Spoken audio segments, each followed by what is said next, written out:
On behalf of the Senate of Mount St. Vincent University, I admit you, the Honorable Madam Justice Louise Abrour, to the degree of Doctor of Humane Letters, honoris causa, with all the rights and privileges pertaining thereto. We're going to do the hood. It's coming around. Yes.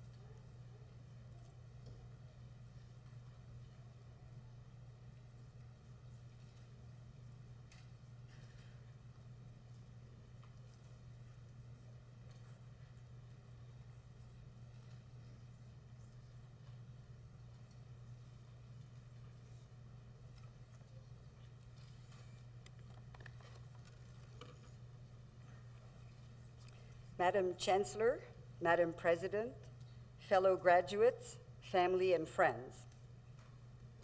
I'm very pleased and very honored to be with you today, but I must admit that I am somewhat ambivalent about accepting recognition for work for which I feel so many must share the credit.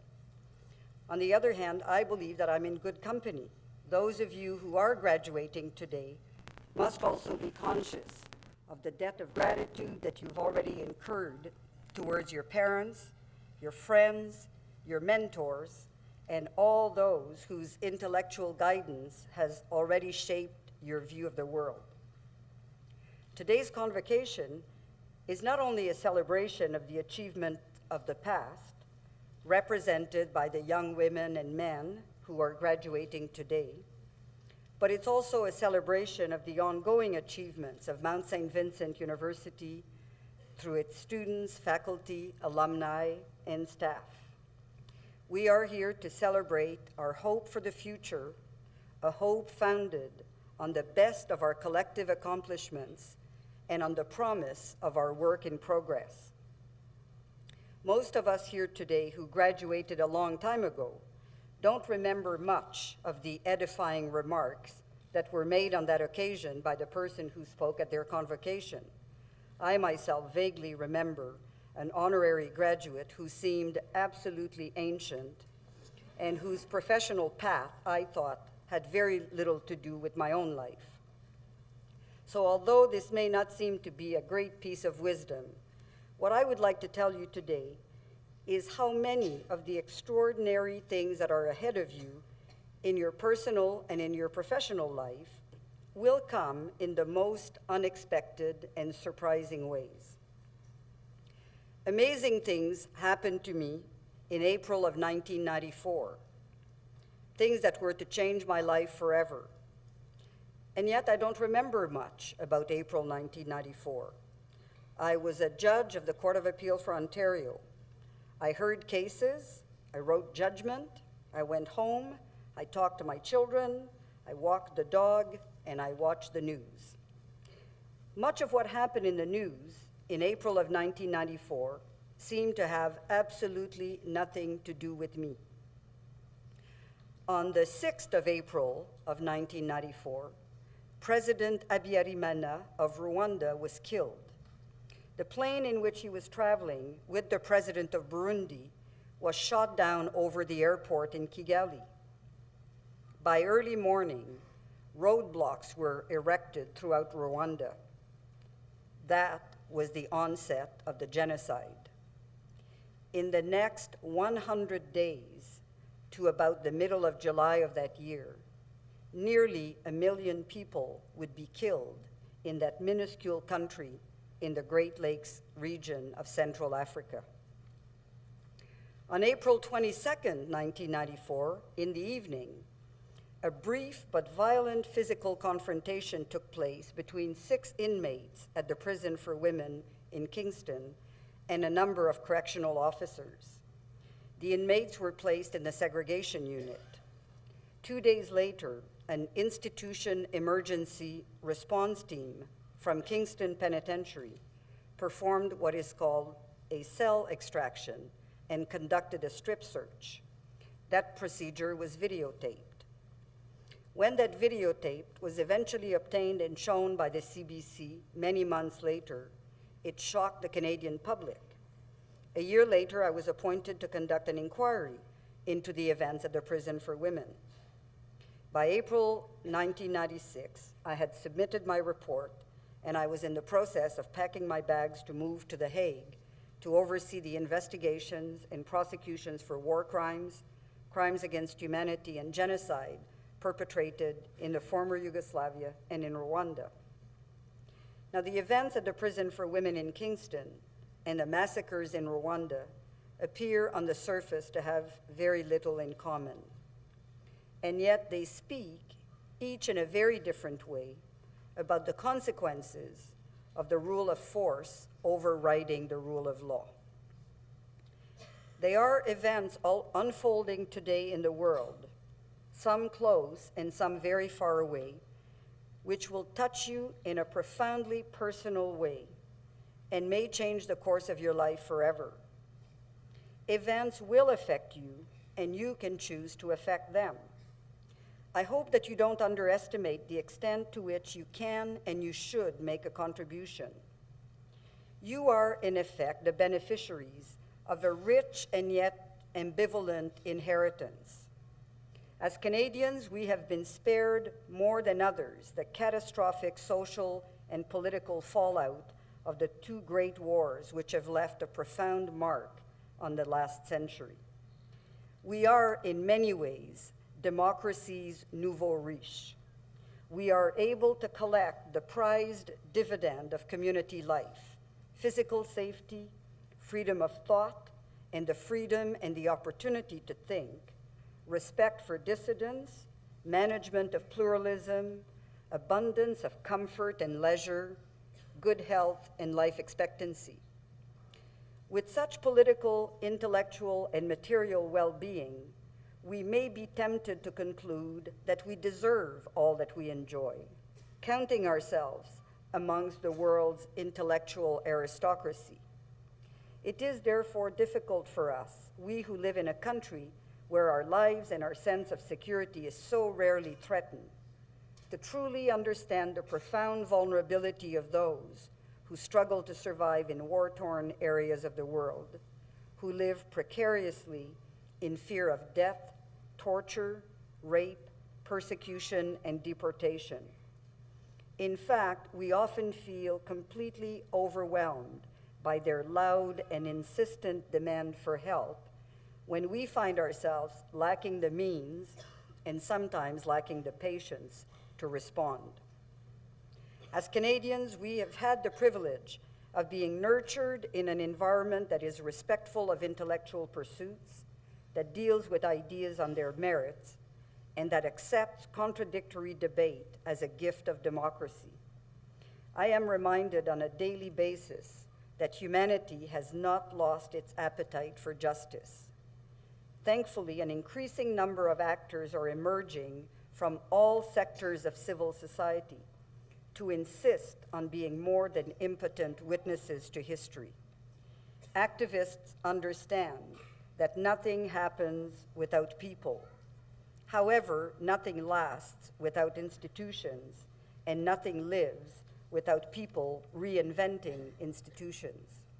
In the last few years, we have brought to the development of our national and international institutions a willing, creative spirit which has forged imaginative responses to the most pressing crisis. Although many of you are well set on their career paths, there may be some of you here today who are perplexed or even confused about your career choices. As you enter the labor market, where there is an unavoidable tendency to measure your performance by the income that you can generate, I urge you to pause occasionally to take the only meaningful account of your professional life. I urge you to measure whether there is a trade surplus or a trade deficit between what you really want to accomplish and the concessions that you will have to make to get there. Together with your families, your friends, and your mentors, I look forward to your many accomplishments in the year to come, and on behalf of them, and on your behalf, I thank your parents, your families, and your friends for being at your side today. Madam Chancellor, thank you very much again for welcoming me into the Mount St. Vincent University community.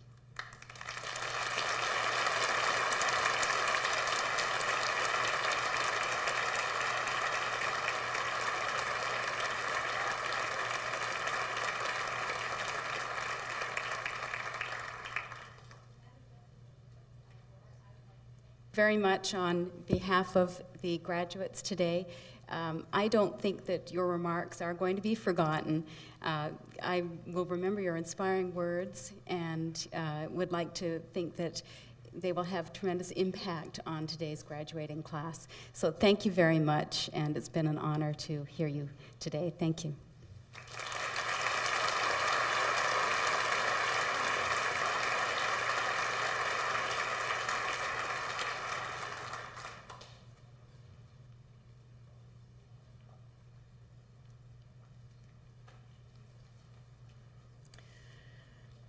Congratulations, Madam Justice Abrour. It's been a great honor for Mount St. Vincent to be able to bestow an honorary degree on you, and so we congratulate you on your many accomplishments, and we thank you for being willing to become part of the Mount St. Vincent community. Congratulations also to all those who have received certificates, degrees, diplomas today. I must say it gives me great hope for the present and the future of the field of education to see such energy and enthusiasm and dynamism here today. We rejoice with all those who have received awards today and honors and degrees, and on behalf of all the parents and friends, we congratulate you once again. I wanted to let you know that these ceremonies are televised, and they will appear on Channel 10 at some time in the near future, probably within about 3 or 4 weeks. So for people who were not able to be present at the convocation, or for those who want to relish them once again, you will be able to see this on TV. Graduates and their families and guests are invited to a reception in the dining hall in Rosaria Center as soon as the convocation ceremonies are concluded. And now it's my duty to declare this convocation closed.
Thank you.